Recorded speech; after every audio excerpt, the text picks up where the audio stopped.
Assalamualaikum warahmatullahi wabarakatuh. Selamat malam teman-teman semua. Kembali lagi bersama kita dari kelompok 3 yang akan membahas salah satu artikel tentang penelitian meta-analisis. Nah, di sini saya sebagai moderator Wahidin Kantor Ramadan. Lalu di sini saya nggak sendiri, saya perkenalkan kembali teman-teman saya. Ada Kufita Hasanatur Rohmah, lalu ada Winarti Sehabudin Putri, lalu ada Maulani Rahmi, lalu ada Ferika Rahmawati, dan Dava Ali Hamidi. Nah, tanpa berpanjang-panjang lagi nih ya, kan pasti udah bosen lah denger intro dari saya gitu kan. Nah, saya akan membahas poin pertama, yaitu topik dan judul penelitian dari artikel ini. Nah, di sini judulnya adalah meta-analisis pengaruh pembelajaran pendekatan taktik atau TGFU terhadap pengembangan aspek kognitif siswa dalam pendidikan jasmani. Di poin B, artikel ini diterbitkan di jurusan Pendidikan Olahraga Fakultas Ilmu Keolahragaan Universitas Negeri Yogyakarta. Nah, di poin C dan D-nya akan disampaikan oleh saudari Kufita Hasanatur Rohmah. Baik, terima kasih Saudara Dirga. Selanjutnya untuk poin C, yaitu peneliti dari penelitian ini adalah Saryono dan Ahmad Ritahudin dari Universitas Negeri Yogyakarta. Ya. Adapun selanjutnya poin D, yaitu latar belakang utama dari riset artikel ini adalah pembelajaran pendidikan jasmani di sekolah saat ini masih mengalami kekakuan dalam mengadopsi berbagai model pembelajaran. Hal ini bisa dikarenakan oleh belum jelasnya kerangka acuan pendidikan jasmani itu sendiri. Para guru penjas cenderung menerapkan berbagai metode pembelajaran yang kurang menyentuh keseluruhan aspek siswa yang harus dikembangkan. Bahkan pemikiran tentang pendidikan jasmani yang lebih menekankan fisik saja terus tertanam. Oleh karena itu, para guru harus mau belajar dan mempelajari model-model pembelajaran yang dapat mencapai tujuan pendidikan jasmani secara tepat. Bagian terbesar dari pendidikan jasmani adalah pembelajaran permainan yang terkait dengan olahraga atau sport. Saat ini di sekolah-sekolah menengah sampai universitas masih menggunakan permainan sebagai salah satu aktivitas yang dapat mencapai tujuan pendidikan jasmani itu sendiri. Baik, terima kasih. Selanjutnya, saya kembali lagi pada Dirga. Baik, terima kasih saudari Kufita Hasanatur Rohmah. Untuk poin E dan F akan dilanjutkan oleh saudari Winarti Sehabudin Putri. Dipersilakan. Baik, terima kasih Saudara Dirga. Di sini saya akan menjelaskan poin E dan poin F. Yaitu poin E sendiri, sisi yang menarik dan signifikan dari penelitian tersebut, yaitu pendekatan pembelajaran taktik TGFU memberikan perhatian contoh domain kognitif diperoleh dari ujian pada sekolah tinggi dan menengah. Pengukuran tingkah laku dilakukan untuk mengukur keefektifan dan keterlibatan dari permainan yang dikembangkan untuk memberikan sumbangan pada pengukuran perbuatan dan keterampilan yang diukur dalam hubungannya dengan domain kognitif. Sangat sedikit sekali perhatian yang diberikan kepada peneliti maupun pendidik pada domain kognitif dan afektif. Pengaruh kerja dan kesenangan dalam olahraga akan memberikan lebih besar pengaruh melalui pembelajaran permainan. Sebagai contoh, anak-anak, pelatih, dan orang tua semuanya harus mengetahui permainan itu dan situasi permainan yang lebih menyenangkan daripada latihan terus-menerus yang berorientasi pada teknik. Selanjutnya, poin F, yaitu letak originality atau kebaharuan penelitian tersebut, yaitu TGFU merupakan ide pokok yang merupakan pendekatan teknik yang berpusat pada siswa dan permainan, namun di berbagai belahan negara lain, TGFU memiliki varian nama yang berbeda seperti istilah tactical games approach yang terkenal di Amerika dan game sense approach untuk Australia, sedangkan di Singapura memiliki istilah yang mirip yaitu game center approach. Konsep pembelajaran berbasis TGFU juga menekan pada keaktifan siswa. Adapun beberapa hal yang menjadikan siswa mampu berkembang tidak hanya sebagian besar psikomotornya saja, tetapi ranah afektif dan kognitifnya juga berkembang dengan baik.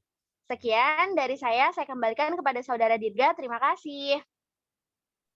Baik, terima kasih penjelasannya saudari Winarti Sehabudin Putri. Nah, yang selanjutnya untuk poin apa nih yang poin yang belum ya? G dan H ya akan dijelaskan oleh saudari Maulani Rahmi. Silakan. Baik, terima kasih Saudara Dirga. Selanjutnya saya akan menjelaskan poin G, yaitu apa saja masalah yang ingin dijawab peneliti. Pembelajaran permainan dalam pendidikan jasmani juga terlalu lebih menekankan pada penguasaan keterampilan bermain dengan pengulangan terus-menerus sehingga mengurangi waktu bermain permainan tersebut. Hal ini berpengaruh pada penampilan yang sering kali memperlihatkan hambatan yang besar ketika terarah pada kerjasama dan kompetisi. Berdasarkan hal itu, maka perlu adanya pembelajaran permainan yang tetap melibatkan siswa pada struktur permainan tanpa harus menekankan pada penguasaan keterampilan melalui drill. Penekanan yang berlebih terhadap penguasaan teknik bermain akan mengakibatkan kejenuhan dan kebosanan bagi para siswa. Karena pada dasarnya pembelajaran permainan adalah untuk mendapatkan kesenangan dalam bermain. Sebagai seorang pemain sepak bola, siswa akan lebih senang apabila dia lebih banyak menguasai dan memainkan bola. Penguasaan teknik dalam permainan bukannya tidak penting, tetapi dalam pembelajaran pendidikan jasmani, pengembangan ranah harus meliputi seluruh. Selanjutnya poin H, jelaskan metode yang dipakai dan kenapa.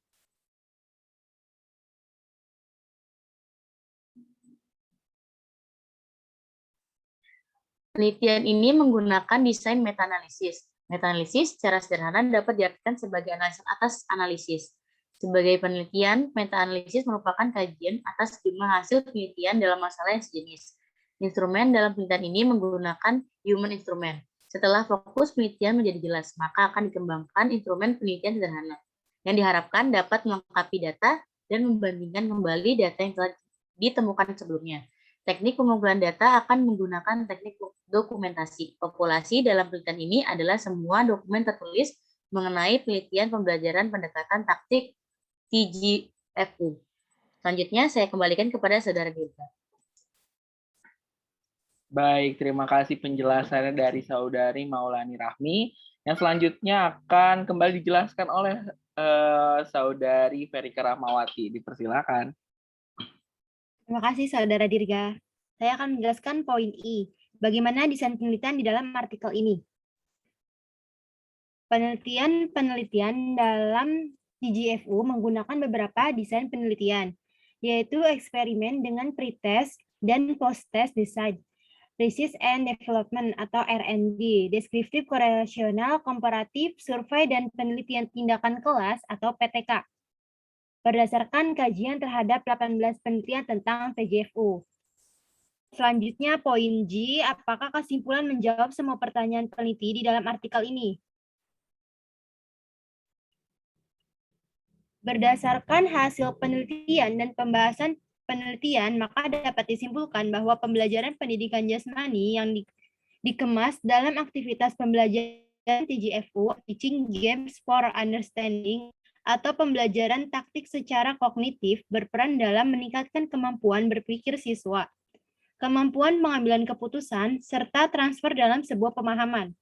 Terima kasih, sekian dari saya. Selanjutnya akan disampaikan oleh Saudara Dirga.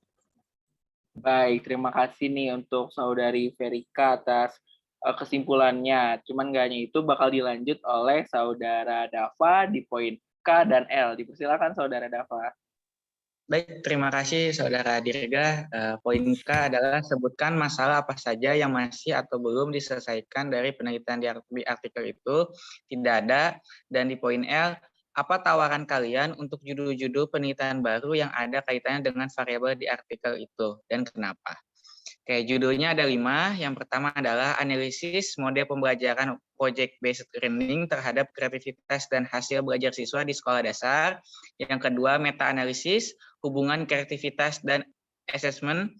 Dan yang ketiga, meta-analisis pengaruh model problem-based learning terhadap hasil belajar IPA siswa sekolah dasar.